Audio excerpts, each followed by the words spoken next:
question for you. Do you think Atlantis could be real? It remains as one of history's greatest mysteries. The legend began with Plato, all the way back in ancient Greece.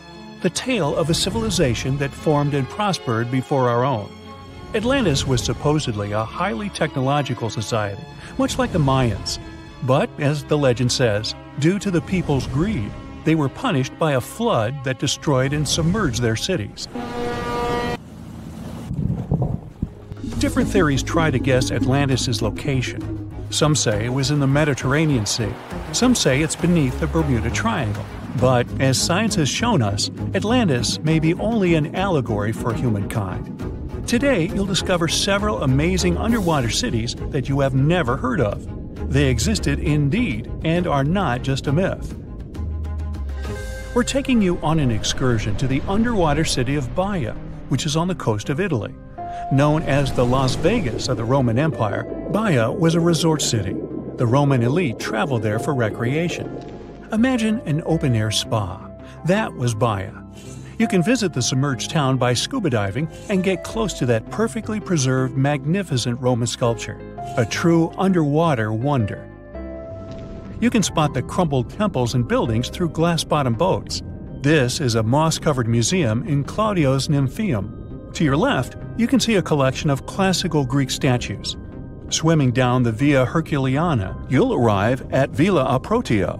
Villas are Italian-style houses, and here you can admire their original marble floors.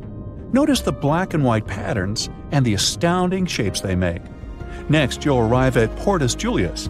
Can you see the collapsing wall structures at the bottom of the seafloor? You'll see well-preserved columns and limestone floors. Behold the ruins of the thermal baths of Lacus. The remaining multicolored mosaics are something great to see. You'll see their orange, blue, and green tiles if you get close enough. At Pisoni's Villa Pila, you'll see 25 preserved Roman pillars. Notice the arches, the frescoes nearby, and the magnitude of this well-kept treasure. The city was located over natural volcanic vents, so there were hot springs to be used at will. People went there looking to have an excellent time. And when I say people, I mean some of the great Roman emperors we learned about in school: Nero, Cicero, Caesar. But around the 8th century, the city was sacked and the luxurious town was abandoned. Slowly, the water level rose and the city started to drown.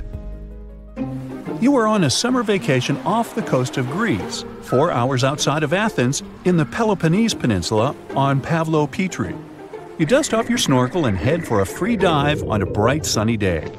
Sometime into the dive, you start noticing patterns on the seabed. 13 feet below the surface, the outline of familiar objects starts to appear, one by one. As you continue swimming, what looks like the outline of an entire city emerges before your eyes. You wonder, how could water have taken the whole city? Rocks are perfectly aligned into what appears to be the foundation of a building. Nicholas Fleming, a British oceanographer on vacation in Greece, was the person that discovered Pavlo Petri. He was documenting the seafloor artifacts. The team found the site filled with pots, storage vessels, and tools. A quern stone, for instance, is a tool used for grinding grains and turning them into flour. Multiple amphoras, which were found then, indicate that this settlement dated back to the Bronze Age, 5,500 years ago, when people started living in towns. The settlement is believed to have lasted for over 2,400 years. Pavlo Petri is considered today the oldest submerged town yet found, and it's impressive that it wasn't a simple village. It was a vibrant port city with stone-built buildings, a marketplace, streets, and even squares. Let's continue our exploration and find secrets in other underwater cities. You are diving off the coast of the Ryukyu Islands. Pacific waters are far from smooth. There's a strong current pulling you into the deep sea.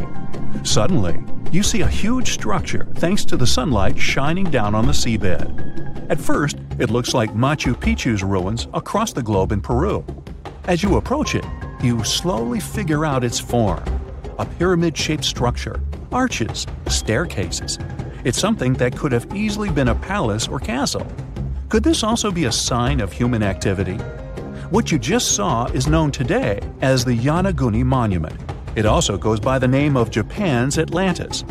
The The entire monument is about the size of 5 football fields and the height of a 5-story building.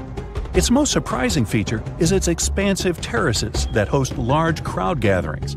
Explorers and scientists believe that Yonaguni dates back to 10,000 years ago. But whether it is a man-made structure or a natural formation is still under debate. For Japan's top marine geologist, Professor Masaki Kimura, Yonaguni is the heritage of a lost civilization. Kimura has dived into exploring the ruins over 100 times over the past 10 years. According to him, there are clear signs of human activity down there. The Triangle Pool, located on the monument's surface, is a triangle-shaped concave that is a historical symbol of water fountains in the region. There is also a giant turtle carved on the eastern side of the structure. And according to Kimura, turtles have an important cultural meaning. Several pieces of stone tools have been recovered from the site. Their estimated age dates back to 10,000 years ago. However, not all scientists are convinced of the same. For many, Yonaguni is the result of thousands of years of erosion. The fact that the monument is composed of one massive rock leads them to believe that it is not human-made.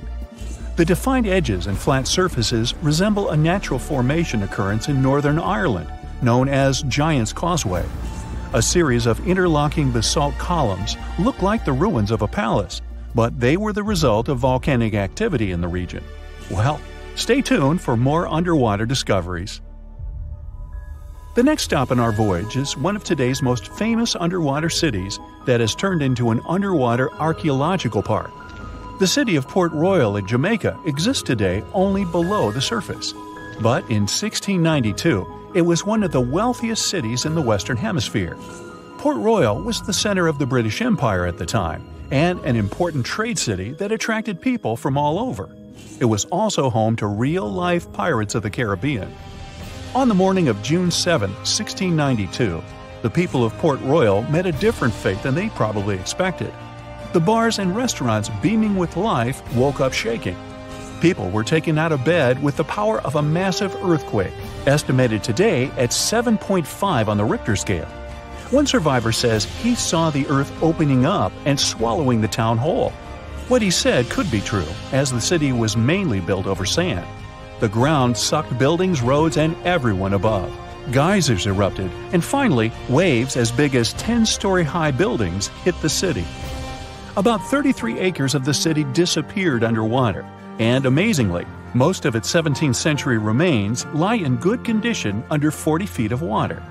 In the ruins, archaeologists have found taverns, storage rooms, kitchens, and recreational buildings used for diverse purposes.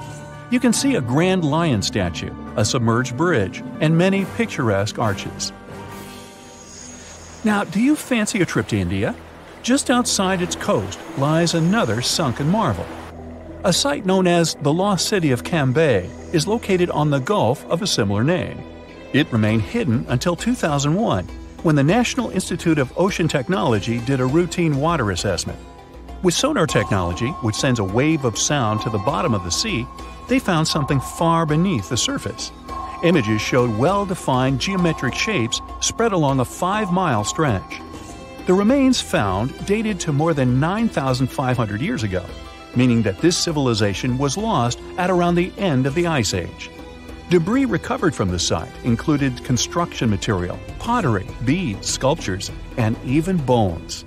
Scientists argue whether these artifacts are indeed from the site, but if they truly are, then the Lost City of Cambay would be the oldest civilization in the world. Let me take you to a place that seems to be out of this world. Life inside this cave has been isolated from the outside world for about 5.5 million years, and it does show. See for yourself. Due to such a long isolation, the conditions inside the Mobile Cave are like nowhere else on our planet. A unique ecosystem is flourishing there, even though there is a severe lack of sunlight inside the cave, and the air is toxic. The cave, located a few miles west of the Black Sea in Romania, was first discovered in 1986. Nowadays, you can only visit it if you have special permission. Plus, the central caverns are guarded naturally by narrow limestone tunnels and vertical shafts. So, if you're no stranger to claustrophobia, you'd probably better not enter this place. In the depth of the cave, the air has twice less oxygen than the air outside. Instead, it contains a lot of carbon dioxide and hydrogen sulfide, so not the freshest air you can breathe. It's also pitch black inside the cavern. But despite, or should I say thanks to, this cocktail of extremely harsh conditions, the site is a true goldmine for biologists. Shockingly, life seems to be booming here. In a 1996 study, scientists identified 48 species, and 33 of them were unique to the cave. Most of the creatures inhabiting the cave are tiny, with long limbs and antennae that help them navigate in the dark. They have no vision and lack pigment, and it makes sense. Why would you need to be able to see if you live in total darkness? And why would you need to be pretty and colorful with no one to see you? Now, I'm going to take you to another cave. It's no less amazing, but looks very different. This is the Giant Crystal Cave, aka the Cave of the Crystals, in Mexico. These ginormous crystals were found in 2000 by a mining company after the water was pumped out of the cave. 2 miners then saw the crystals after entering the drying cave on foot. These awe-inspiring crystals are actually massive gypsum pillars hidden 984 feet underground. They're anchored to the walls and the floor of the scorching hot cave. Scientists estimate that the crystals could have been already growing for 500,000 years. That's why many of them are so long and wide that you can walk across them. Unfortunately, visiting this wonder of nature is impossible at the moment. But maybe it's for the better, since the Giant Crystal Cave is a dangerous place that can easily turn into a trap. For tens of thousands of years, it was filled with groundwater, which was originally pushed upward into the opening by a magma chamber located in the depths of our planet. The magma under the cave kept the water hot, but eventually the temperature of the water dipped below 136 degrees Fahrenheit.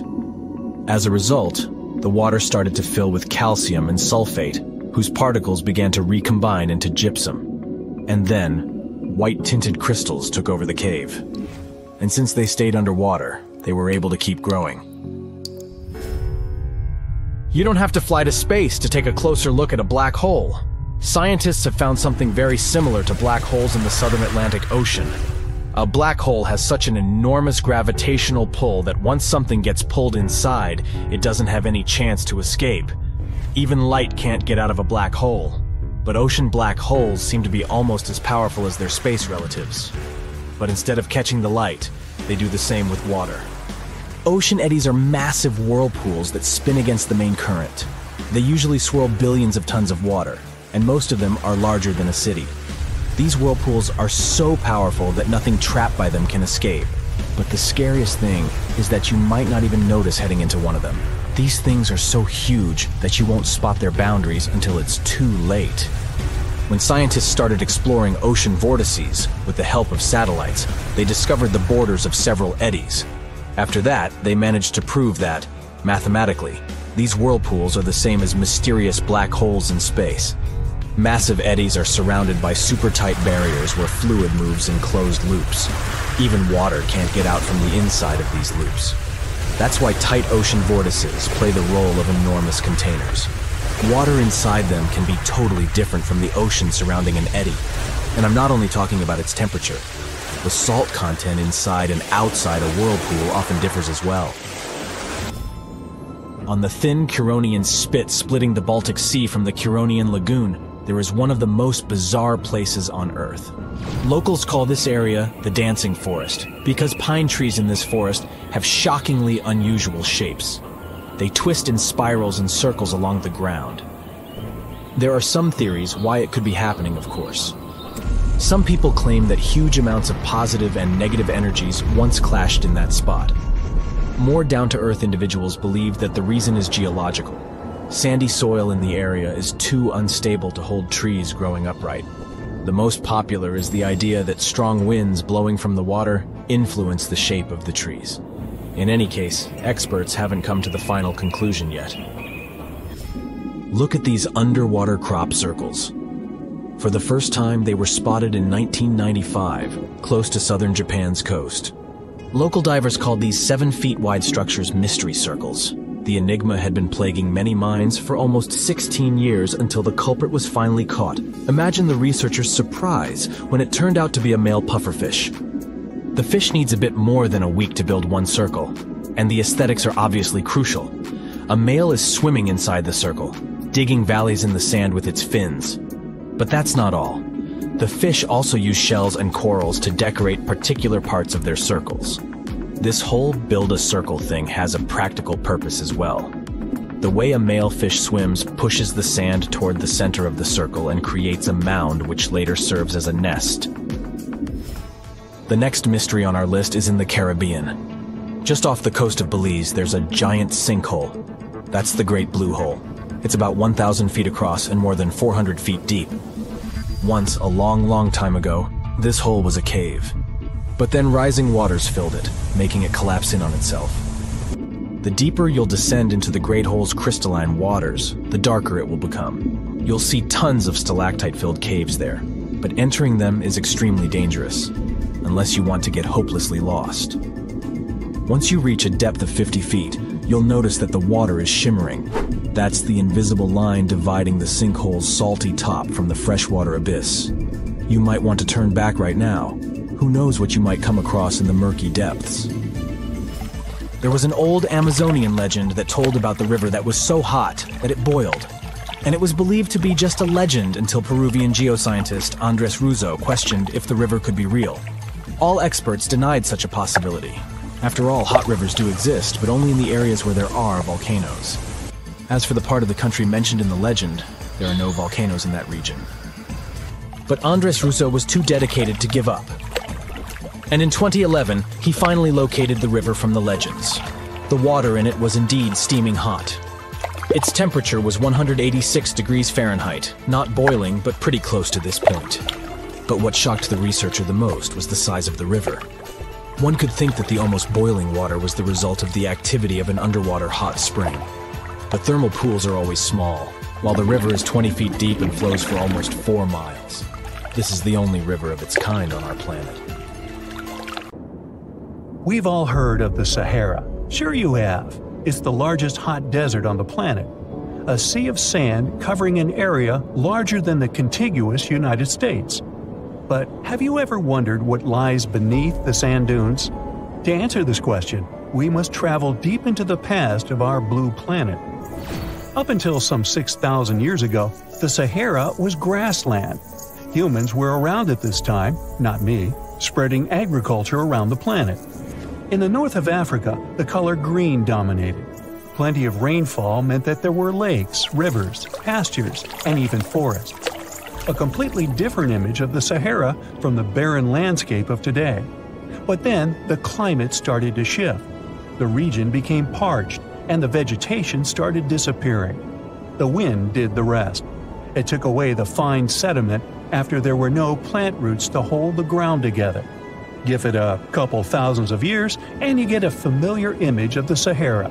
Sand and rocks stretching as far as the eye can see. But when it comes to volume, only a quarter of the Sahara is actually sand. The yellow sands of the Sahara are just one part of the story.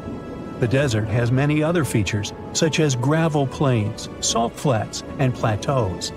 Makes you think if we understand the word desert correctly. For people who study such terrains, geologists, there is only one condition for defining a desert: precipitation. If an area gets little or no rain, then it's considered a desert. The Sahara certainly fits the bill.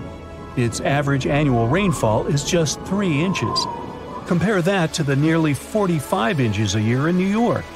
When we look at precipitation, this sandy desert is only the 3rd largest in the world. Number 1 and 2 are Antarctica and the Arctic. They are larger than the Sahara by millions of square miles. It sounds odd, but there is more than one type of desert. The first 2 are polar deserts, while the Sahara is a subtropical desert. But the difference in air temperature are staggering. In Antarctica's interior, temperatures plummet to minus 76 degrees Fahrenheit. Compare that to the highest temperature on record in the Sahara of 136 degrees Fahrenheit. But this desert has a cool side. At night, the temperature is roughly the same as the average yearly temperature in Denmark. This hot and cold roller coaster makes it hard to choose the right outfit when venturing into the Sahara. And what about the sand? How deep is it actually? The depth varies between 70 and 140 feet. That's not too deep. If you put the Statue of Liberty in a tall dune, half of it would still stick out of the sand. Its vast amounts in the Sahara were created by aeolian processes, that's Greek for wind. Over time, it blows and shapes the surface of the Earth. In dry areas with sparse vegetation, winds erode the ground much faster. That's what happened in North Africa. Under all that sand is the bedrock and cracked clay. If you started digging, you would find the same everywhere on the planet, with one important difference. There is some type of soil covering the bedrock. This is not the case in the Sahara. Because of the arid climate and a lack of vegetation, sand covers the ground below. Over the course of thousands of years, a lot of interesting finds ended up in the desert sand. For example, there are petrified tree trunks. These are essentially preserved prehistoric trees. They date back to the time when the region was lush green. In some places, the trees of this fossilized forest are at least 65 feet tall. The wood is so well preserved that you can still see the texture and knots. There are even fossilized pine cones. In 1992, scientists found glass fragments in eastern Sahara. These canary yellow glass shards were scattered across hundreds of miles. They didn't belong to an ancient civilization, although ancient Egyptians used them to make jewelry. In fact, the breastplate of King Tut had a beautiful scarab beetle centerpiece made from this desert glass. For a long time, scientists were puzzled about the true origins of these fragments. They finally concluded that the glass was around 29 million years old. It is an impact tape. If that sounds like it has something to do with the word impact, you are correct.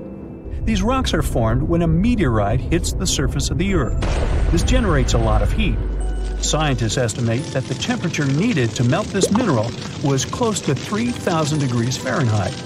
Apart from the regular fine-grained sand, we also have melted sand in the Sahara. But the desert conceals other unlikely artifacts. Shark teeth are a common find in Morocco, which sits in the western part of the Sahara. What are the fossilized teeth of these marine predators doing in the middle of the desert? This part of the world looked entirely different millions of years ago.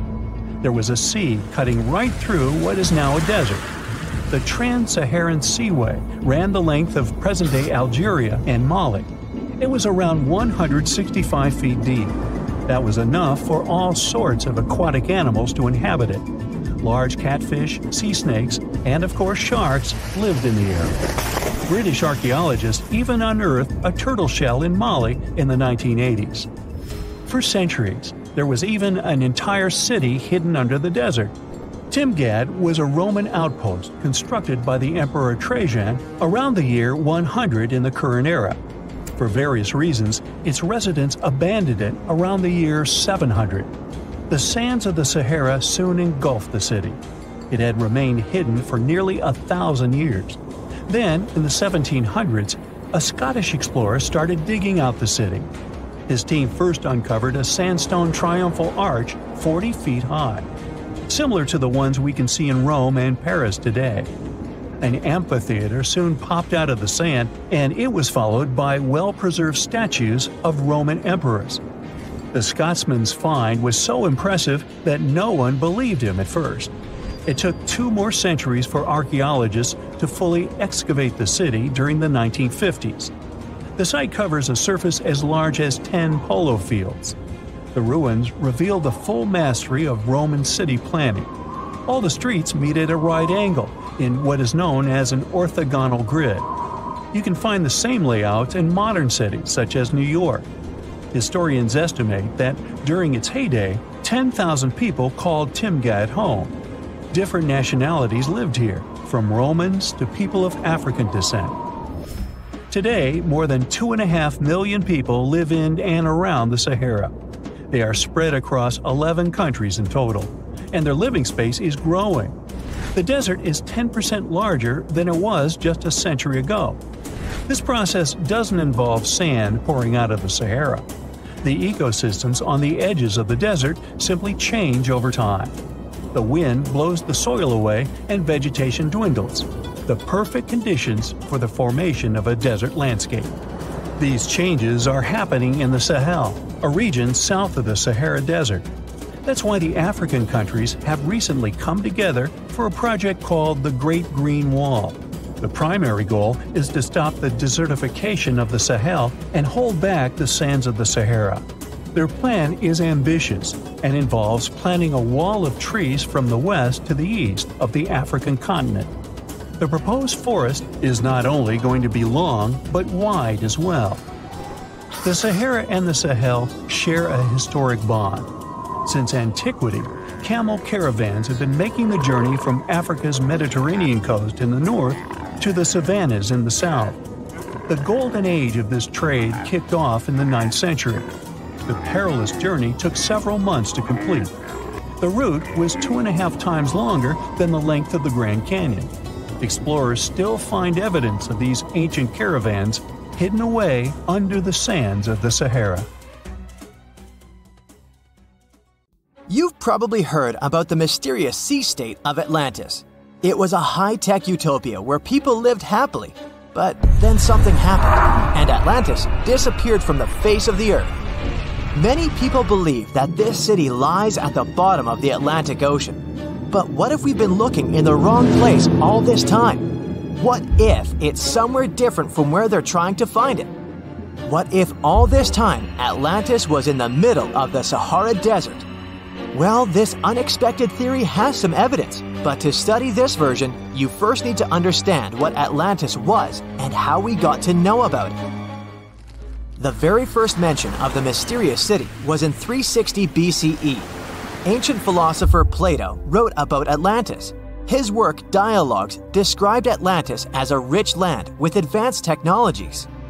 Its inhabitants were powerful, intelligent, and beautiful, like superhumans. He described in detail the structure of the city, and this was the main reason why many people believed in the existence of Atlantis. According to his records, the Atlanteans built this place in several concentric circles of black and red stone. Then they covered these circles with brass, tin, and precious metals. In the city, there were water channels on which ships sailed. The Atlanteans were sailors, so they built a passage from their city to the open sea. On the internet, you can find many drawings of Atlantis, created based on Plato's descriptions. Take a look at these drawings and an actual photo of the Eye of the Sahara. This place in the Sahara has a shape of several concentric circles. It looks as if a destroyed city left a trace on the sand.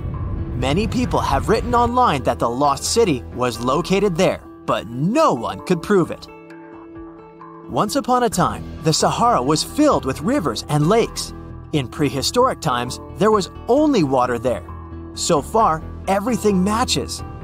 The Eye of the Sahara was first discovered in the 1930s. This place was considered a crater from a fallen meteorite. But in the middle of the 20th century, scientists conducted a soil analysis and refuted the version with a fallen space rock. In the end, everyone agreed that this was a dome of molten rocks under which magma was raging.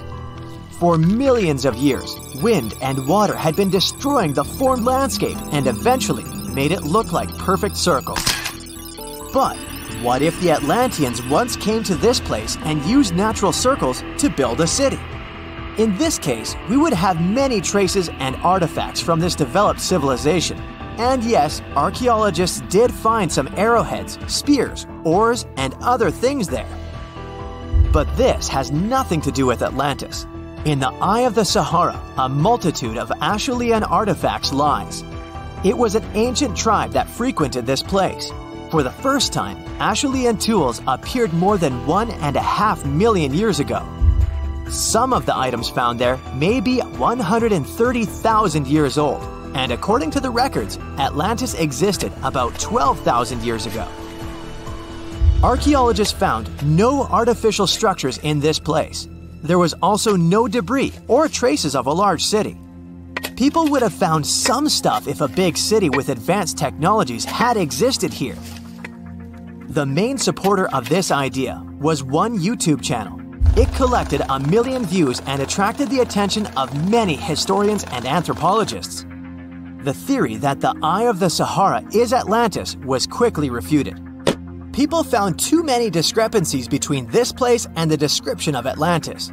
The author tried to catch the viewer's attention by presenting external similarities between the natural landscape and the fictional ancient city. Another popular theory claims that Atlantis was a real continent located off the Bahamas, but then this city was swallowed up by the Bermuda Triangle. According to this legend, the city ruins still lie at the bottom of the triangle, but there's no confirmation of this theory either. Writer Charles Berlitz invented it. Adherents of this theory claim that the walls and streets in the western part of the Bahamas might be the ruins of Atlantis. But scientists disagree. They have proven that these walls are natural formations of coastal rocks. There are also rumors that the story of Atlantis was inspired by an actual historical catastrophe, the Black Sea Flood. This is the Bosporus, a strait in Turkey connecting the Black Sea and the Sea of Marmara. Around 5600 BCE, the Black Sea was twice as small as it is now and had many cities on its shores. Unfortunately, a huge flood destroyed this flourishing civilization. Within a year, cities descended underwater, and surviving inhabitants moved to foreign lands and spread stories about the flood. Maybe these stories inspired Plato to come up with Atlantis. In the 1950s, people came up with another version. Atlantis was the continent that is now Antarctica. Tens of thousands of years ago, a warm continent with a developed city shifted to the northern part of our planet because of the movement of Earth's crust. The Atlanteans couldn't adapt to the cold conditions, and Atlantis was covered with a thick layer of ice. This theory was refuted when scientists began studying the tectonic plate's nature. It turned out that Earth's crust couldn't have moved such a huge continent as Antarctica. The tectonic plates don't behave this way at all. But the main question is, was Atlantis real? No one had described it before Plato. Perhaps the philosopher came up with it. Maybe he did this to emphasize the correctness of his views on life and to identify his philosophical theories. In his works, he wrote a lot about divine and human nature and how people can destroy this nature. He spoke of decaying ideal societies because of immoral behavior and vices. The Atlanteans were once moral, spiritual people who created a utopia, but then they became greedy and mean. They destroyed their inner nature, and for this, they had to witness the destruction of their city. One night, fires and earthquakes hit Atlantis and plunged the city into the sea. The higher powers punished people for their immoral behavior, and Plato also wanted everyone to be afraid of moral decay. But judging by the descriptions of the earthquakes and fire, it may seem that Atlantis was destroyed by a volcanic eruption, as it was with the ancient Roman city of Pompeii. And such destructions have happened pretty often throughout history. Natural disasters ruined many developed cities. One of the most famous cases occurred in 1100 BCE in the Mediterranean Sea, when a volcanic eruption destroyed the highly developed Minoan society. The Minoan society existed for about 2,000 years. These people mostly lived on the islands of Crete and Santorini, located north of Crete. The Minoans had beautiful houses, a sewage system, and a developed economy. They were engaged in agriculture, grew fruits and vegetables, painted frescoes, and made jewelry.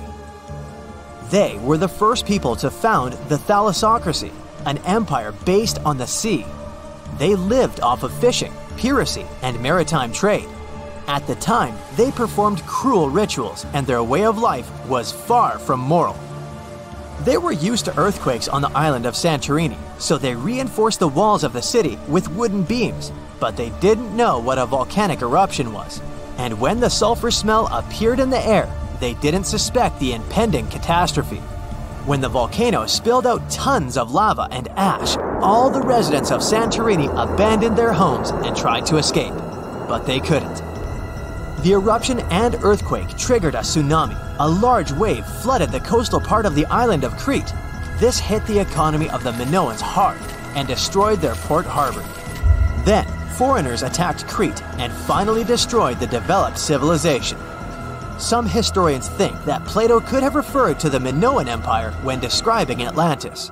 Using their example, he showed how immoral actions could destroy people. Mirror check. You've got your beige parka on, your chisel is packed, and your overnight plane ride to Saudi Arabia is booked. You know what this means, right?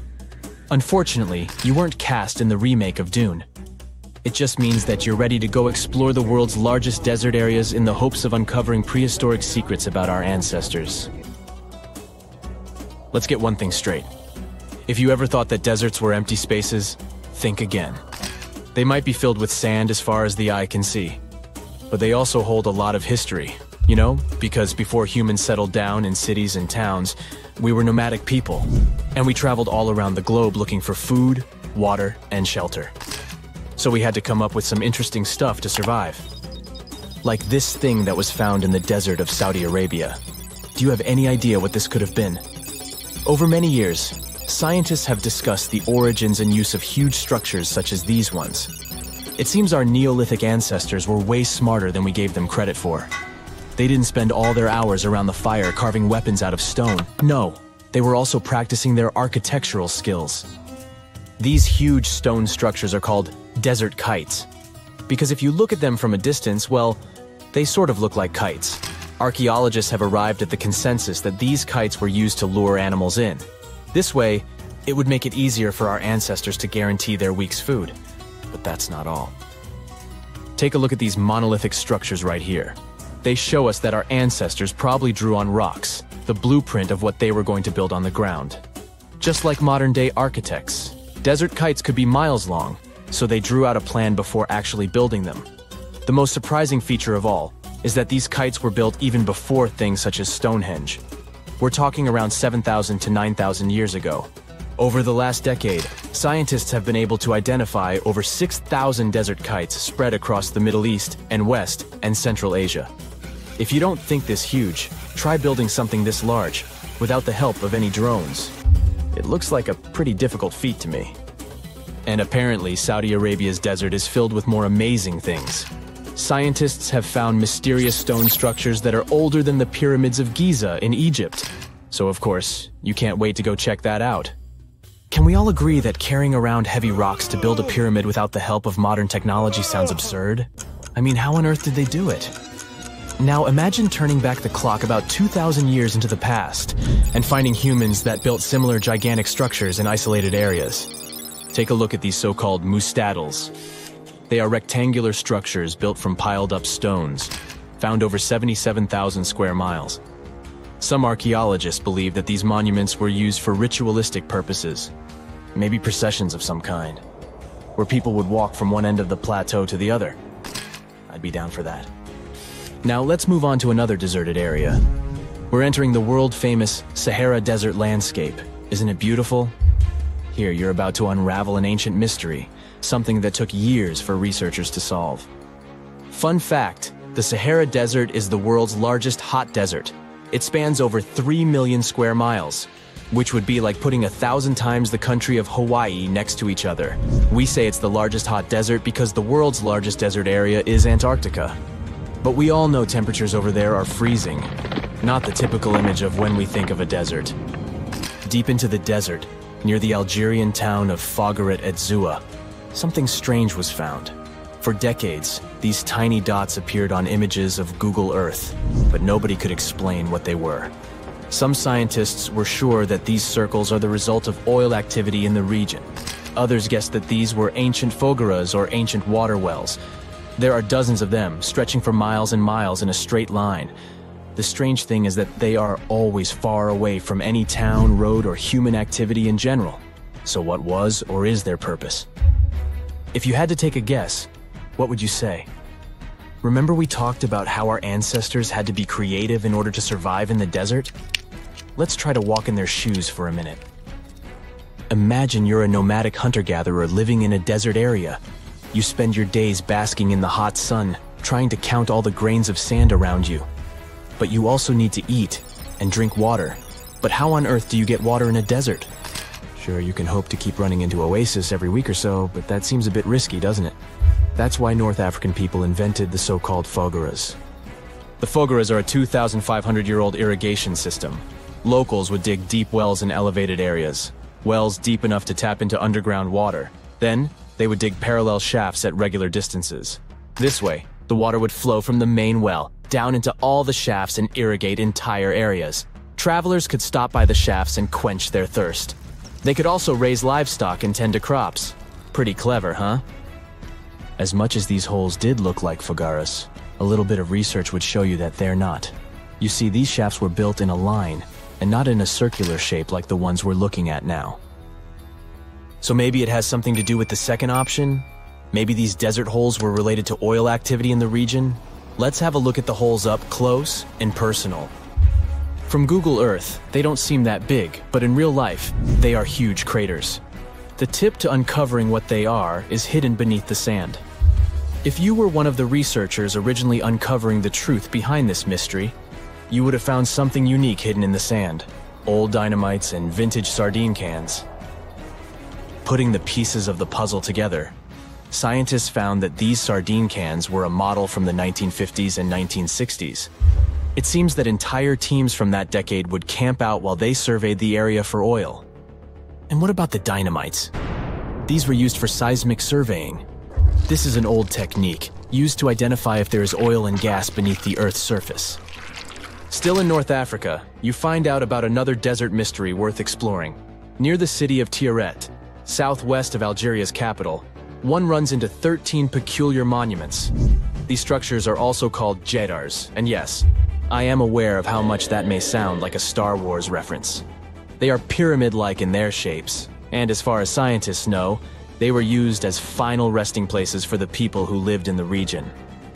Can you guess who these were? Most likely the Berber nomads. And since we're talking about ancient stuff, they were probably built between the 4th and 7th centuries CE. Once scientists began to explore the insides of these monuments, they found they were pretty big inside. They found large underground vaults, chambers, and labyrinth-like corridors that gave way to over 20 compartments. It could take you up to 2 hours to walk around in them, and apparently our ancestors also used its walls to depict images of animals and hunting scenes. There's no definite proof of what these jedars were used for, though. This is so neat, huh? I'm sure that our world's desert is filled with many more mysterious things for us to unravel. I guess I'll see you next time so that we can continue our— Phew! This summer has been turning up the heat like never before. We feel like roasted marshmallows on a sizzling grill. Yes, the world is getting hotter, but some regions have always fought with high temperatures. It turns out people had some inventions to keep themselves cool in ancient times too. Some of them are still functioning, even 3,000 years later. Let's take a look at how people saved themselves from heat throughout history. So, put an ice cube into your cold drink and get ready to hear how people survived the heat. Speaking of ice cubes, do you know that the Persians made an ice storage system? In the deserts of ancient Persia, people had an out-of-the-box idea about how to prevent their food from turning into a melted mess. These ingenious Persians stumbled upon a physics trick that allowed them to create ice in the middle of the desert. They called these cool structures yakhchuls, which basically means ice pits. These ice pits were not your ordinary coolers. They were like secret underground fridges. They looked like dome-shaped mud brick structures on the outside, but inside, it was a whole different world. These ice pits had an evaporation cooler system that worked like magic. At night, when the desert cooled down, Persians made use of the radiative cooling effect. They set up cleverly designed trenches to hold thin layers of water. The water froze, defying the desert heat. Then there were underground square storage areas. The Persians collected the melting ice water from these cooled trenches, and during the night, they froze it again, making the most of the desert's natural chill. To add to the cooling effect, they built a wall to shade the storage areas from the hot midday sun. And that's not all. They had this fantastic wind-catching contraption called a badger that caught the breeze and directed it right into the ice pits. Fresh air plus ice. Cool breeze. A winning combo. They even had intricate water channels called qanats to bring water to the ice pits and homes all the way from the nearby mountains. As time passed, these yakchuls faded into history and modern technology took over. But hey, there's good news too. Some awesome folks in Iran are restoring these ancient coolers. So, if you ever find yourself in the desert, don't forget to pay a visit to these marvelous places and witness the genius of the ancient Persians firsthand.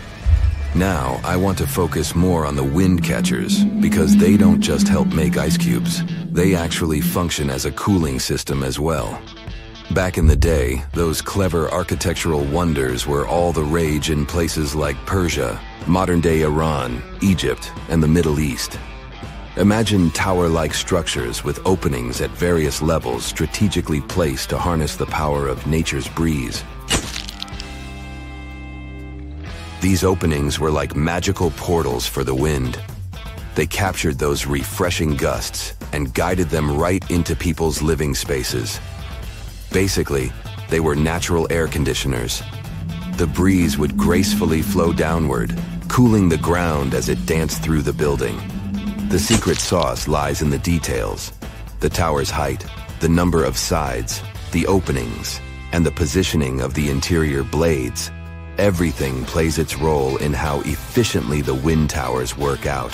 Thanks to these wind catchers, ancient societies could enjoy comfy indoor temperatures without sweating. Can you imagine living in those times?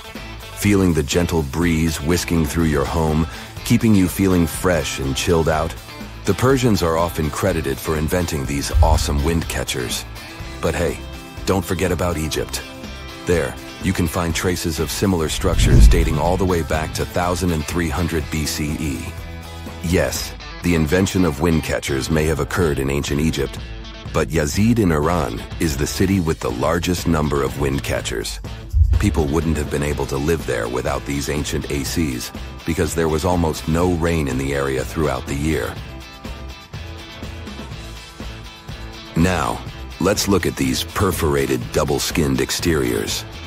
Imagine dressing up a building with a fancy perforated screen. It's like giving its exterior a stylish makeover while keeping things chill inside. This genius technique, firstly, scatters the natural daylight, so no harsh sunbeams to blind you. The screen also offers shade like a pro, giving the building's interior a much-needed break from the blazing sun. Think of it as a natural sun hat for your home.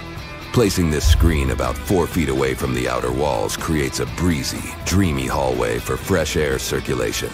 And hey, they add a touch of elegance to the building too. These structures are sometimes called jali. Jaipur, India, for example, has an average daytime temperature of about 100 degrees Fahrenheit. So these structures are lifesavers. Jalis come in various forms, crafted from cement, earth, and wood. It's a cultural symbol deeply embedded in Indian architecture. You can find its captivating presence in iconic historical buildings like the majestic Taj Mahal and the Grand Red Fort in Delhi. But hey, it's not just a thing of the past. It's still rocking modern architecture scenes, and its charm has sparked creativity in artists and designers worldwide. It adorns the building's exterior, its cross-section showing a larger opening on the outside and a smaller one on the inside. This is where the Venturi effect steps in to show off its physics prowess. As the air flows through the narrowing passage, it picks up speed, creating a difference in pressure between the inside and outside of the building. Air blowing at a higher speed gets compressed, and when released, it cools down. Mashrabia is a wooden lattice or screen used in the Middle East and North Africa. These decorative wonders are like window blinds, but they do more than just look pretty. They're smart too. They give privacy, shading you from the sun, and let fresh air and light in. Some people also add clay pots filled with water, sand, or damp straw to their designs. As hot air breezes through the holes, it also passes through the pot's porous surface. The moisture inside evaporates, cooling the air. This is a perfect low-cost technique for hot and dry climates. It's eco-friendly, and there's no need for electricity. Now, let's fast forward to today. Designers are getting creative, mixing traditional wisdom with modern tech. At the Al Bahar Towers in Abu Dhabi, they've got it too. Picture over 2,000 hexagonal panels that dance with the sun's movement, providing shade to the building's interior.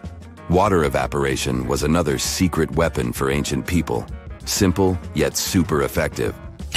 Plus, ancient Egyptians hung wet mats and curtains in doorways. When the air passed through them, it cooled down, providing a relief from the scorching sun. Ancient architects were the masters of maximizing airflow. They knew how to cross-ventilate and let hot air escape while inviting cooler air to the party. Speaking of ancient Rome, bathhouses were the place to be back then. It was like a community hub. People gathered to chat about politics, play sports, and, of course, take a relaxing dip. The frigidarium was the cool spot in Roman baths. After a steamy soak in the caldarium, Romans dashed to this giant pool to chill out. Then in some places, like Cappadocia in Turkey, people went underground to hide from the heat. They carved cozy dwellings in volcanic rock, harnessing the Earth's natural cooling powers. So the lesson here is simple. Architects and designers can create wonders by combining local traditions with smart tech. California's Death Valley boasts the highest officially registered temperature to date, with 134 degrees Fahrenheit in 1913. Meanwhile, Africa's sweltering record stands at 131 degrees Fahrenheit in Kebili, Tunisia, as noted in 1931.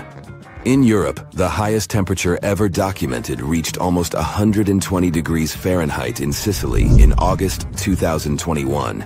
Then, in 2022, the UK had the hottest summer of all time. In November 1922, a boy walked through the desert mountains of Egypt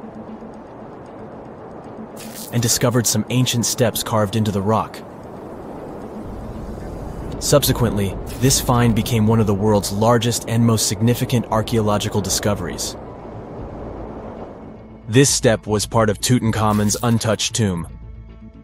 Archaeologists found about 5,000 ancient objects, including jewelry, fabrics, painted vases, and funeral masks. You've probably seen one of them. It has become one of the most recognizable attributes of ancient Egypt. More than 100 years have passed since then, and now humanity has finally become close to another large-scale discovery, the tomb of Cleopatra. This queen was the last active ruler of the Ptolemaic Kingdom of Egypt, who sat on the throne from 51 to 30 BCE. There are many ancient records about Cleopatra, her reign, and her unusual personality, but until now, no one has discovered the secrets about her passing away in the burial place. So, one archaeologist, Dr. Kathleen Martinez, has been studying ancient records and temples around Alexandria for decades, and concluded that the tomb of the queen should be located under the ancient city of Taposiris Magna, founded in 280 BCE. It was a big city on the northern coast of Egypt, where tens of thousands of people were engaged in trade and industry, and it seems that Dr. Martinez's guesses turned out to be correct. She and a group of archaeologists have discovered a secret underground tunnel near Alexandria, with a length of about 0.8 miles. It was cut into the rock under Taposiris Magna's temple. During further excavations, they found many things that indicate Cleopatra's tomb lies in the tunnel's depths. It's also possible that she is buried there together with the Roman commander, Mark Antony. According to ancient records, Cleopatra and Mark Antony loved each other and together opposed the Roman Senate, which declared Antony a traitor. The fact that natural disasters have occurred on the territory of Taposiris Magna for thousands of years can complicate the excavations. Earthquakes and floods destroyed the city and possibly flooded its underground tunnels. But archaeologists hope the ancient tomb remains untouched, and that it hides many treasures and records about the royal life of ancient Egypt during the reign of the last dynasty. There's a chance that excavations will go underwater and in the mud. This will require much time and funding, but archaeologists are sure it's worth it. Anyway, it's too early to say that Cleopatra is really buried there. but scientists have found many things in the tunnel that confirm this, including clay pots, dozens of coins with the image of Cleopatra and Alexander the Great, as well as a bust with the image of the Egyptian queen. Cleopatra is still one of the most popular personalities in Egypt, on an equal footing with Ramesses III and Tutankhamun. She inspired many films, paintings, and books, but what made her so popular? She became famous for her inconsistency. She was a beautiful, intelligent ruler who pulled Egypt out of the crisis and made it a prosperous power.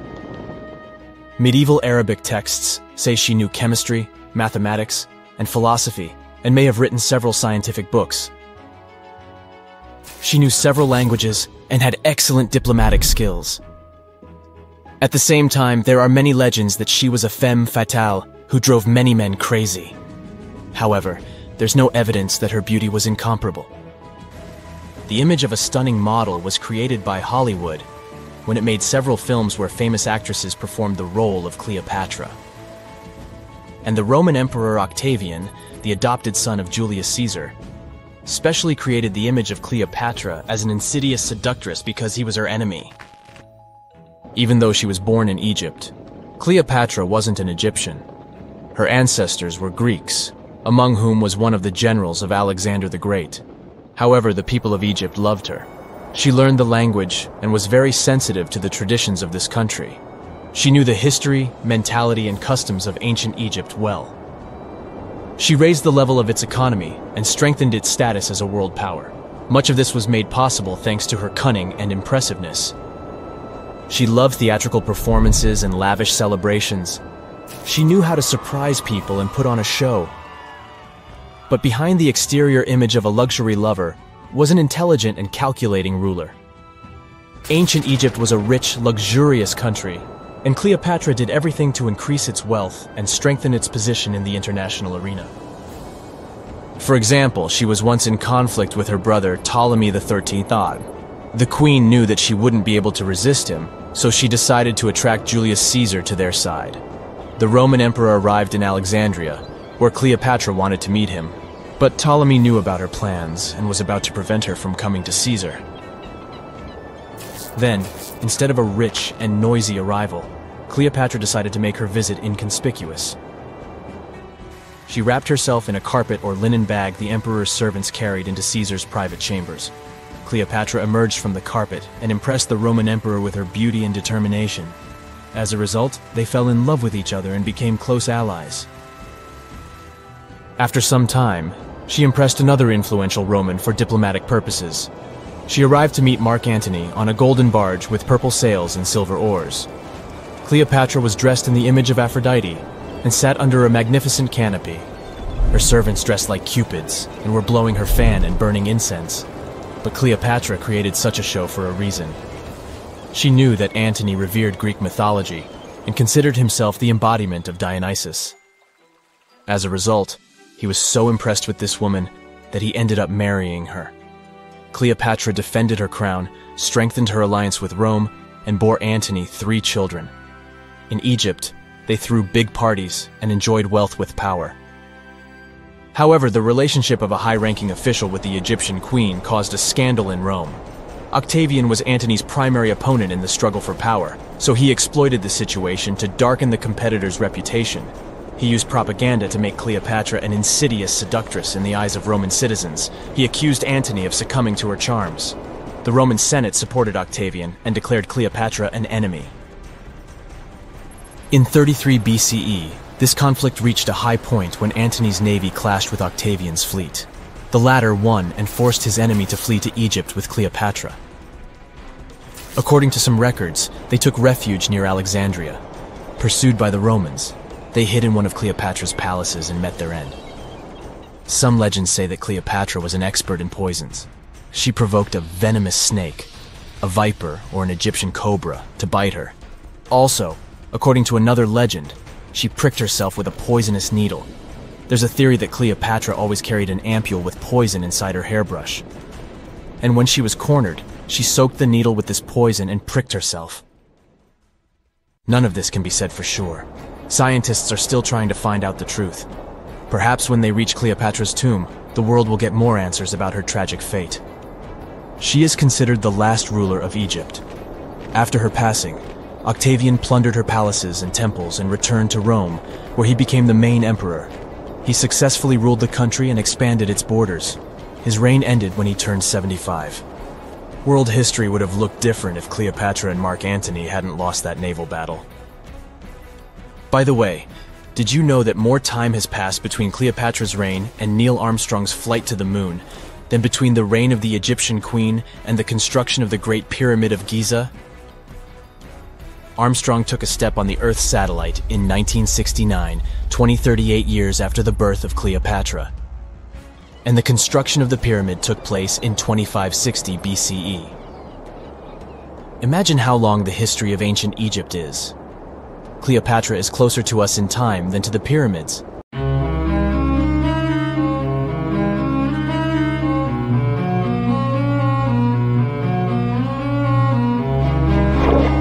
Question for you. Do you think Atlantis could be real?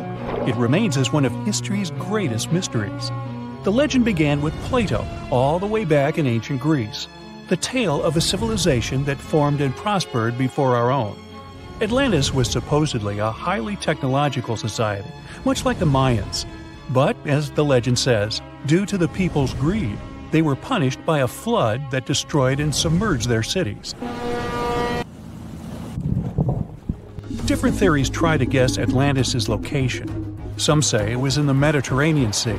Some say it's beneath the Bermuda Triangle. But, as science has shown us, Atlantis may be only an allegory for humankind. Today, you'll discover several amazing underwater cities that you have never heard of. They existed indeed and are not just a myth. We're taking you on an excursion to the underwater city of Baia, which is on the coast of Italy. Known as the Las Vegas of the Roman Empire, Baia was a resort city. The Roman elite traveled there for recreation. Imagine an open-air spa. That was Baia. You can visit the submerged town by scuba diving and get close to that perfectly preserved, magnificent Roman sculpture, a true underwater wonder. You can spot the crumbled temples and buildings through glass-bottom boats. This is a moss-covered museum in Claudio's Nymphaeum. To your left, you can see a collection of classical Greek statues. Swimming down the Via Herculeana, you'll arrive at Villa Aprotio. Villas are Italian-style houses, and here you can admire their original marble floors. Notice the black and white patterns and the astounding shapes they make. Next, you'll arrive at Portus Julius. Can you see the collapsing wall structures at the bottom of the seafloor? You'll see well-preserved columns and limestone floors. Behold the ruins of the thermal baths of Lacus. The remaining multicolored mosaics are something great to see. You'll see their orange, blue, and green tiles if you get close enough. At Pisoni's Villa Pila, you'll see 25 preserved Roman pillars. Notice the arches, the frescoes nearby, and the magnitude of this well-kept treasure. The city was located over natural volcanic vents, so there were hot springs to be used at will. People went there looking to have an excellent time. And when I say people, I mean some of the great Roman emperors we learn about in school: Nero, Cicero, Caesar. But around the 8th century, the city was sacked and the luxurious town was abandoned. Slowly, the water level rose and the city started to drown. You are on a summer vacation off the coast of Greece, 4 hours outside of Athens, in the Peloponnese Peninsula on Pavlo Petri. You dust off your snorkel and head for a free dive on a bright sunny day. Sometime into the dive, you start noticing patterns on the seabed. 13 feet below the surface, the outline of familiar objects starts to appear, one by one. As you continue swimming, what looks like the outline of an entire city emerges before your eyes. You wonder, how could water have taken the whole city? Rocks are perfectly aligned into what appears to be the foundation of a building.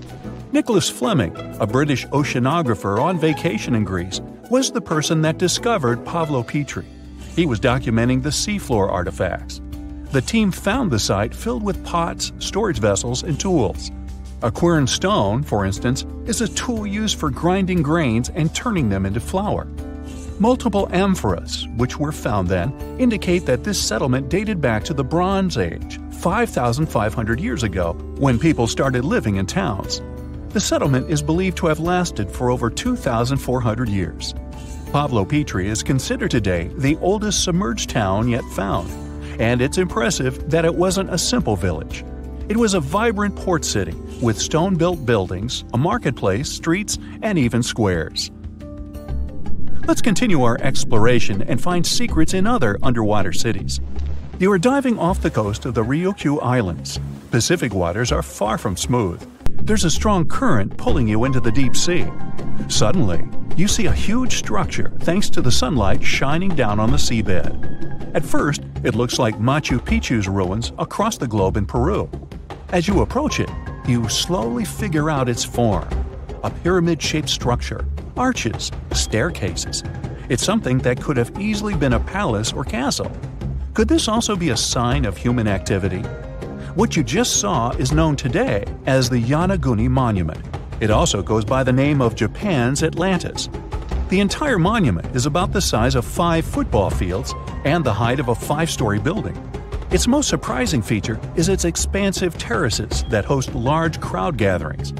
Explorers and scientists believe that Yonaguni dates back to 10,000 years ago. But whether it is a man-made structure or a natural formation is still under debate. For Japan's top marine geologist, Professor Masaki Kimura, Yonaguni is the heritage of a lost civilization. Kimura has dived into exploring the ruins over 100 times over the past 10 years. According to him, there are clear signs of human activity down there. The triangle pool, located on the monument's surface, is a triangle-shaped concave that is a historical symbol of water fountains in the region. There is also a giant turtle carved on the eastern side of the structure. And according to Kimura, turtles have an important cultural meaning. Several pieces of stone tools have been recovered from the site. Their estimated age dates back to 10,000 years ago. However, not all scientists are convinced of the same. For many, Yonaguni is the result of thousands of years of erosion. The fact that the monument is composed of one massive rock leads them to believe that it is not human-made. The defined edges and flat surfaces resemble a natural formation occurrence in Northern Ireland, known as Giant's Causeway. A series of interlocking basalt columns look like the ruins of a palace, but they were the result of volcanic activity in the region. Well, stay tuned for more underwater discoveries. The next stop on our voyage is one of today's most famous underwater cities that has turned into an underwater archaeological park. The city of Port Royal in Jamaica exists today only below the surface. But in 1692, it was one of the wealthiest cities in the Western Hemisphere. Port Royal was the center of the British Empire at the time, and an important trade city that attracted people from all over. It was also home to real-life pirates of the Caribbean. On the morning of June 7, 1692, the people of Port Royal met a different fate than they probably expected. The bars and restaurants beaming with life woke up shaking. People were taken out of bed with the power of a massive earthquake, estimated today at 7.5 on the Richter scale. One survivor says he saw the earth opening up and swallowing the town whole. What he said could be true, as the city was mainly built over sand. The ground sucked buildings, roads, and everyone above. Geysers erupted, and finally, waves as big as 10-story-high buildings hit the city. About 33 acres of the city disappeared underwater, and amazingly, most of its 17th century remains lie in good condition under 40 feet of water.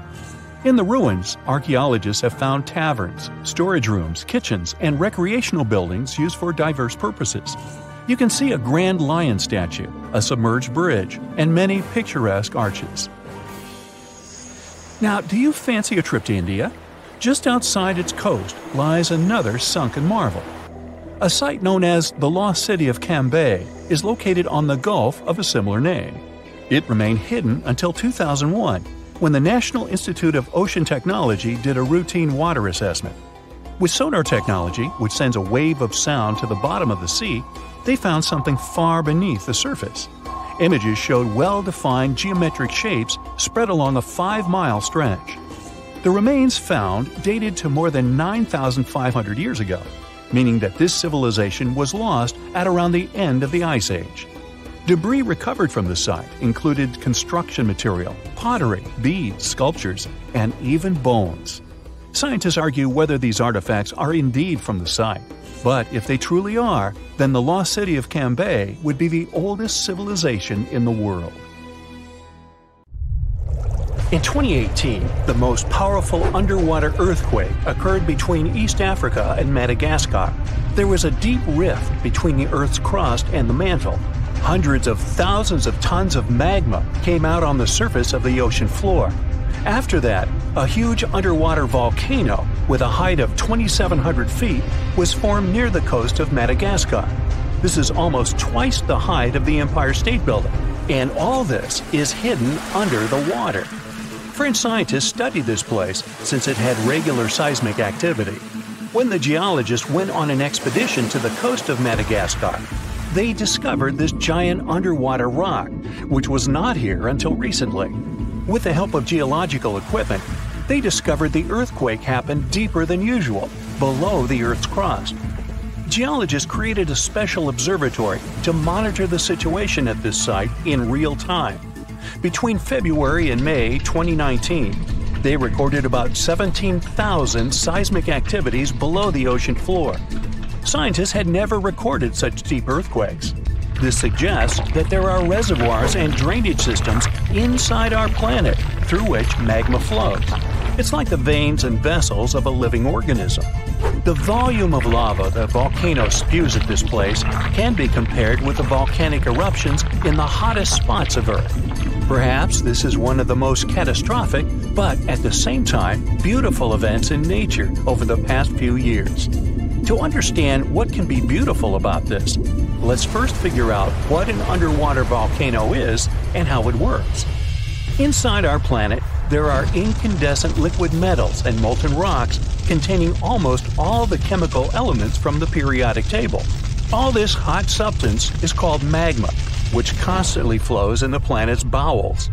Anyway, magma is lighter than the surrounding Earth's crust, so it always tries to break out upwards. Fortunately, the surface of our planet is strong enough and doesn't allow magma to splash out. But sometimes it happens, and here's why. The Earth's crust consists of many solid parts, tectonic plates. These plates collide with each other because of movement. Imagine a massive picture of puzzles. Each detail of this puzzle is a tectonic plate, and they all are constantly moving. Sometimes one puzzle gets unhooked from another. When this happens, magma immediately spills out of the resulting gap. And these places of faults with flowing magma we call volcanoes. When such a volcano erupts, a new geology begins. A splash of magma shakes the ocean floor. Lava and ash erupt from the inside of our planet. It causes a release of destructive energy of incredible power. But thanks to the water, such a catastrophe can go unnoticed. More than 70% of the seismic activity associated with volcanoes occurs underwater, and almost no one notices it. But inside the water, there's a total mess. Lava heats the water and destroys the seabed. The ocean in this area boils, and large air bubbles rise up. But the enormous pressure of hundreds of millions of gallons of water suppresses the volcano's destructive power. Molten rocks of the Earth's crust are pressed against the seabed. The ocean blocks the consequences of the disaster, but sometimes the eruption gets to the surface. Such a case occurred in 2012. Vast pieces of pumice the size of a van began to float up in the southeastern Pacific Ocean. There were hundreds, even thousands of them. It was more like a group of unknown islands. Volcanic rocks scattered in the ocean over an area twice as large as New Zealand. Scientists used deep-sea sonar apparatus on the remote control to determine the full scale of the disaster. They studied the seabed for a long time and found 14 craters that released lava. The researchers saw that more than a third of the erupted volcanic material surfaced and scattered throughout the ocean. The rest was scattered along the bottom. It destroyed all marine life in the area. However, after the eruption of volcanoes, life is reborn like a phoenix from the ashes. Volcanic ash, lava, and soil around the volcano contain many useful elements and minerals. They nourish the soil and promote the development of microorganisms not only on land but also in water. That's why there's so much vegetation, flowers, and trees around volcanoes. And underwater volcanoes can eventually form natural islands. This is a long process, resulting from which a large piece of land comes out of the water. When magma goes out, the water immediately presses it to the seabed. The eruption can go on for a long time. The released magma raises the level of the seabed. After another 100, maybe 1,000 years, a new eruption begins. New magma flows lay a new layer on the surface of the previous one. Over millions of years, layer by layer, the volcano has been growing.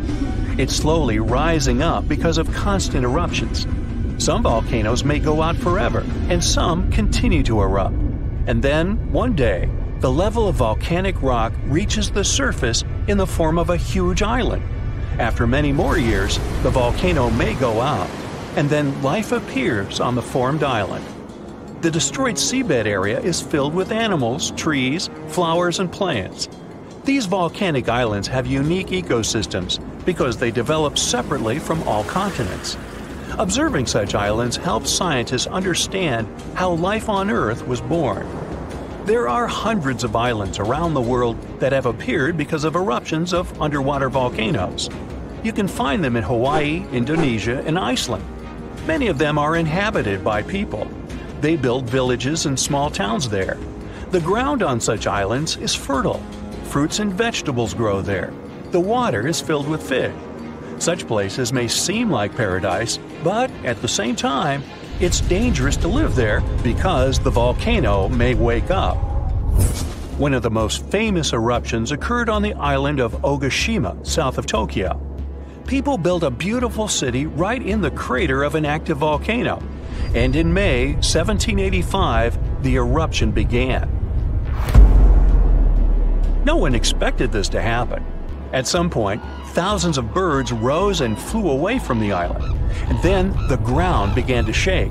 A heavy, low sound came from beneath the underground depths. Thick smoke escaped from the top of the green volcano. The mountain threw dirt, large rocks, and red-hot pieces of magma into the sky. The disaster lasted several weeks. People managed to evacuate, and then there was a long recovery. Locals rebuilt the houses and brought the city back. Almost 250 years have passed since that moment, and during this time, the volcano has never woken up. Despite the risk of a new eruption, people continue to live there. The population is growing since this place resembles paradise, and no one wants to leave it. There are thermal springs, dense jungles with rich soil, and many fish. Meteorological and seismological services constantly monitor the volcano's activity. Movements and fractures of tectonic plates create another natural disaster: destructive tsunamis. Unlike volcanoes, huge waves are formed when seismic activity causes the crust to move vertically, up or down. When this happens, water pressure shifts on the ocean floor, which releases energy. This energy pushes the water and creates a tsunami. By the same principle, you form a small wave when you throw a stone into the water. First, a small tsunami appears. Then it picks up speed and increases in size. Its height can reach the level of a 5-story building. It's heading for the coast and accelerating to 500 miles per hour. This is almost twice as fast as a Formula One race car. Millions of gallons of water, weighing thousands of tons, are getting closer. And now the wave reaches the shore and demolishes everything in its path. Houses, trees, cars, nothing can withstand the destructive force of nature. Such tsunamis are a frequent occurrence on the coast of Japan. People have built massive shields near the land to stop the waves before they hit the shore. Still, in spite of all preparedness, somehow, nature always prevails. Have you ever wondered how cool buildings of the future are going to look? Well, hold on tight because artificial intelligence is here to revolutionize the world of architecture. AI is a great sidekick. It can give the architects incredible new tools to create mind-blowing structures that are not only stunning, but also eco-friendly and super efficient. So let's check what our beautiful future might look like. First of all, you know how cities can get crazy busy and overwhelming, right? Well, guess what? AI is here to save the day and make our cities super smart. Imagine you're cruising down the road in your flying car. Yes, we'll have those. Thanks to AI, the traffic flows like a dream. No more endless gridlock. The city knows where the most likely crime spots are and takes proactive steps to keep us safe.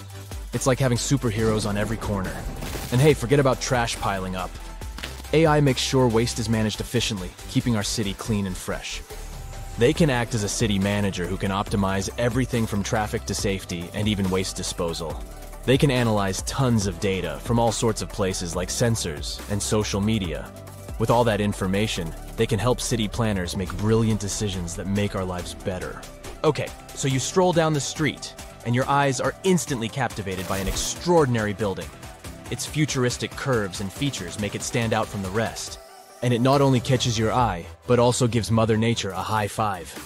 You might think it was designed by a genius architect, but little do you know it was actually a collaboration between humans and artificial intelligence. Imagine having a super smart design buddy who can whip up thousands of incredible building ideas in a blink of an eye.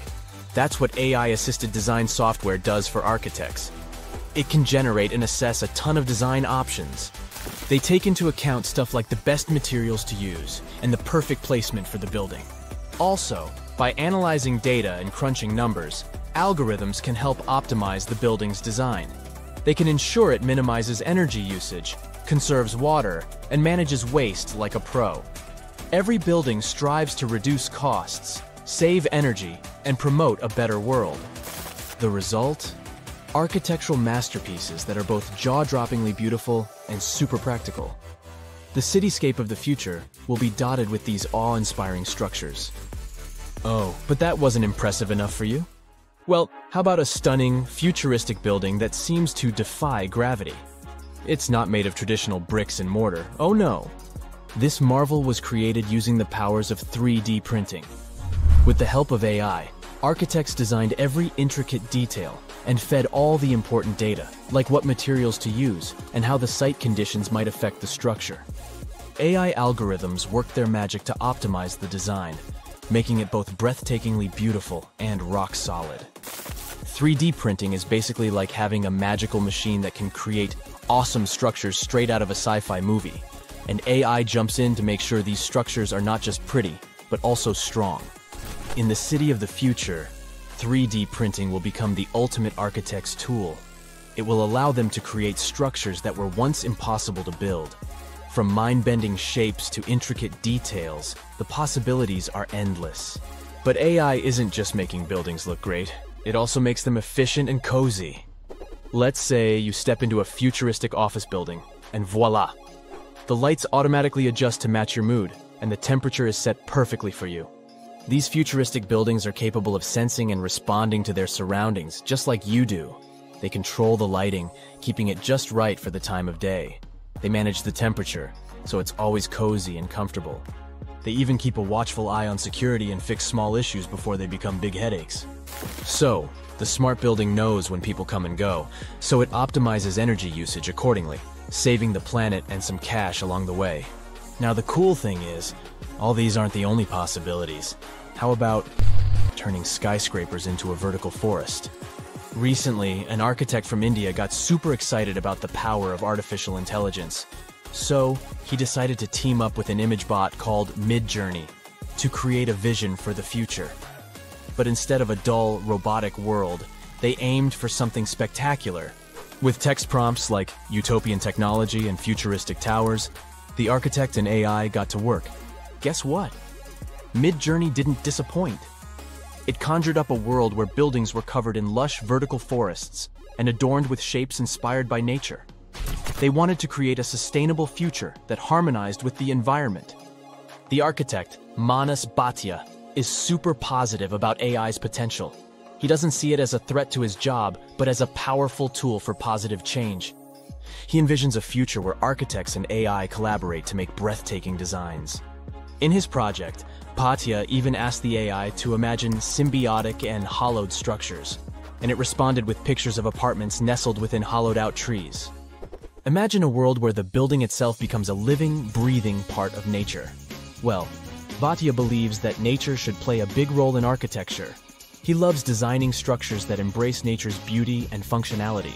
From buildings built around trees to facades that regulate temperature, he's all about blending architecture with the natural world. With architects like Patia and the superpowers of AI, the future of cities is going to be amazing. So get ready to step into a world where nature and technology coexist in perfect harmony. It's a dream we can't wait to see come true. Or if you're not a big fan of trees, how about this? Skyscrapers that aren't made of solid bricks, but instead, they're inflatable wonders. Zumo, an architectural practice in Barcelona, used the magic of AI to bring these wobbly structures to life. These inflatable superstructures rise above future cities like illuminated balloons in the sky. Here's the best part. These inflatable buildings have sustainability superpowers. You can pump them up to towering heights, flatten them for easy transportation, and rebuild them wherever they're needed. Plus, they're powered by renewable energy, reducing their impact on the environment. Pretty cool, right? Phew. The future is zooming toward us like a rocket. Artificial intelligence can become the secret sauce that makes architects' work extra special. But hey, with great power comes great responsibility. We need to use AI wisely and ethically. For now, we don't have to worry about machines replacing architects. Artificial intelligence still needs a human hand, or else we might end up with buildings that look like mashed up bananas or ice cream cones, unless that's your thing. In addition, humans have one important advantage. They, well, are humans. We need to keep in mind that artificial intelligence doesn't have emotional intelligence. It's a brainy genius, but it can't fully understand the feelings and vibes we humans crave in our spaces. So, we must remember to infuse our designs with that human touch, those warm and fuzzy elements that make us go, "Ah, I feel right at home." And let's not forget that AI is still learning. It's basically just taking its first steps, and we need to be patient and give it time to grow. Rushing things too quickly could lead to wonky designs or buildings that look like a jumbled puzzle. This might look cool if you like avant-garde architecture, but for regular folk, no thanks. So, as the future unfolds at warp speed, let's embrace the wonders of AI in architecture. But let's also remember to balance its brilliance with our own human touch. Together, we can create a future where buildings are not just functional, but also filled with heart and soul. It's an adventure. Imagine that it's the year 2025, and our planet has completely changed.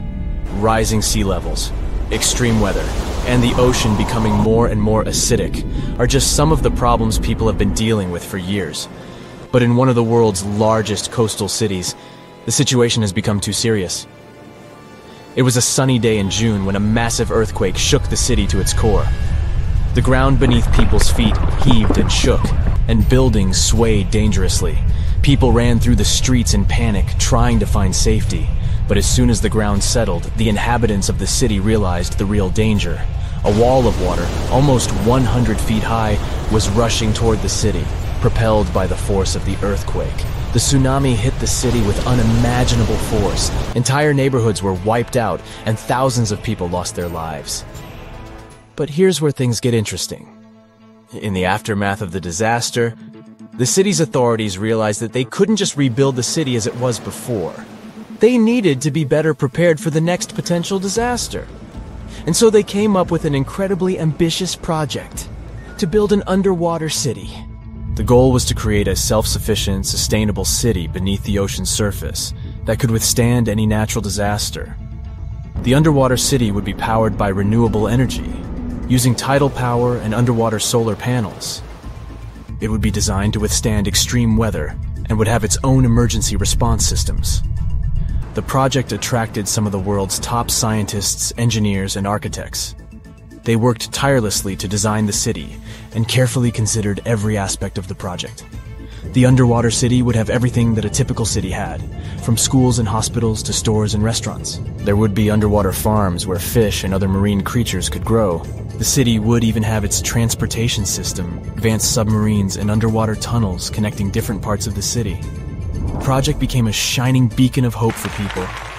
It showed that even in the face of disaster, we could come together to create something amazing. But as time went on, the project no longer seemed so perfect. The cost of the project turned out to be higher than planned. There were also concerns about how long such a project would exist. After all, the ocean is very unpredictable. And still, The team of scientists and engineers never gave up. After years of trial and error, they finally created the perfect underwater city, a marvel of engineering, a self-contained ecosystem that could sustain people indefinitely. The buildings were constructed from a material that could withstand the immense pressure at the bottom of the ocean, and the city itself was powered by a network of advanced hydroelectric turbines. It wasn't long before the first wave of colonists arrived at the underwater city.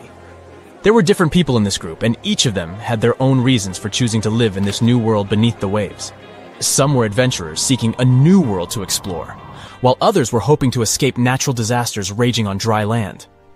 But despite their differences, all these people shared a common goal: to build a new society, one that was in harmony with the natural world.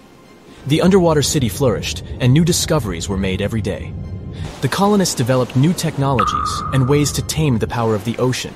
They learned to farm the sea and started cultivating underwater gardens that provided them with a steady food supply. But living underwater was challenging. People felt isolated and even claustrophobic. The situation came to a head when a group of activists started to protest against the city's expansion plans. They argued that the underwater city was a threat to the environment it was meant to protect, and that the colonists should focus on reducing their impact on the delicate underwater life. The protests sparked a heated debate among the colonists. Some of them argued that the survival of the city depended on its growth and expansion. Others claimed that the city needed to prioritize the protection of the environment above all else. In the end, a compromise was reached. The city would continue to expand, but the main priority would be sustainability and a responsible attitude to nature. The colonists would do their best to reduce their impact on the environment by using new technologies and following strict conservation rules. And they would also remember the importance of protecting the ocean and its fragile ecosystem. Years went by, and the underwater city continued to thrive. New generations of colonists were born, and they grew up in a world entirely different from the one their ancestors had known. They never saw the world on the surface, but appreciated the beauty and complexity of the underwater world they called home. And as the years passed, the city became a symbol of hope for a world struggling with the devastating effects of climate change. It showed that despite all difficulties, people could come together to create a better world. It is a reminder that the future is not set in stone, and that we can build it sustainably and in harmony with the natural world. "Can you drive faster, please?" you ask the taxi driver nervously. You arrive at the airport and quickly grab your bags from the trunk, rushing to the building in cold sweat. You bump into people in the crowd, apologizing on your every step, and finally, you're on board. In a few hours, you go from the airport straight to the yacht awaiting you in the harbor, and only seeing the shore drift away from you brings you calm. At last, your Bahamas vacation has begun. You lie down and close your eyes in peace. A slight rocking of the yacht wakes you up. You don't know exactly how long you slept, but the sun is slowly sinking below the horizon. You enjoy a magnificent red sunset, but after a minute, you suddenly realize that you can't see the shore. You run across the deck, looking this way and that. The endless ocean is everywhere. You reassure yourself of having navigational skills and go to the bridge. You look at the compass and see the arrow turning like crazy. Oh, the Bahamas, the Atlantic Ocean, the compass! Wait a minute. Oh no! You're in the Bermuda Triangle! You've heard a lot of stories about this place. Sea monsters, an extraterrestrial base, time loops, and Atlantis. But what to believe? Try to guess which of the theories about the Bermuda Triangle are true. So, the compass, GPS, and internet on your phone become useless. All electronic stuff isn't working. You can't start the yacht's engine to leave this place. Does this happen in the Bermuda Triangle or not? One of the most popular shipping routes passes through the Bermuda Triangle. Every year, many ships sail here, and since the 19th century, only 50 have disappeared. There are places on the planet where many more ships were gone. And if there were serious problems with navigation in the triangle, then the ships would never sail here. Previously, the compass wouldn't work well in the Bermuda Triangle since the lines of the two poles coincided here, true north and magnetic north. If you fall into this line, your compass will behave strangely. But the magnetic north is constantly shifting, and now it's far beyond the triangle. Your navigation is fine. The electronic stuff is fine too. But the fuel on your yacht ran out since you forgot to turn off the engine. You call the rescuers, and they promise to get to you soon. At this moment, a low-frequency noise comes from the depths of the ocean. The sky is twilight, and you notice a bright glow coming from the water. Then, a few feet away, a huge beam of orange light bursts out of the water and rushes into the sky. Another beam shoots out from the other side of the yacht. The starry sky is overcast. It seems like a huge blaster is shooting plasma columns into the sky. A new circle of light appears around your yacht. It gets brighter, and the energy charge breaks your ship in half. In a life jacket, you jump into the water screaming. A bright light is formed right below you, and, of course, it's all fairy tales. One of the most popular theories is that the site of the Bermuda Triangle was once the ancient city of Atlantis. The people who lived there had amazing technologies that have no rivals in the modern world. And among these technologies, energy crystals were the most incredible. They generated energy and fed it to all of Atlantis. The city is sunken, but the crystals continue to work and release rays of energy directly from the sea floor. This legend appeared around the middle of the 20th century. It was the beginning of all the other popular myths about the Bermuda Triangle. You sit in the cabin and wait for the rescuers. The yacht is rocking. A storm is coming. You look out the window to understand how serious it is, but you can't see anything. Something dark and sticky has pressed itself against the glass from the outside. And this something is moving. It's a huge tentacle. They're everywhere, clinging to the yacht from all sides. You hear the ship's planks crack and run out onto the deck. A heavy thunderstorm has come, and a huge squid appears from the water. It wraps its tentacles around the yacht and pulls it down. You can't move out of fear. This is also not true. Gigantic squids do exist, but they swim in all the oceans and aren't able to sink big ships. There's no evidence that the Kraken or other similar monsters live in the Bermuda Triangle's depths. Somewhere, far away on the horizon, you notice a ship. Finally, the rescuers! You sit on the deck, grab a soda, and wait quietly for them. Strangely, their ship is so slow. Then you notice that it's made of wood and has black sails.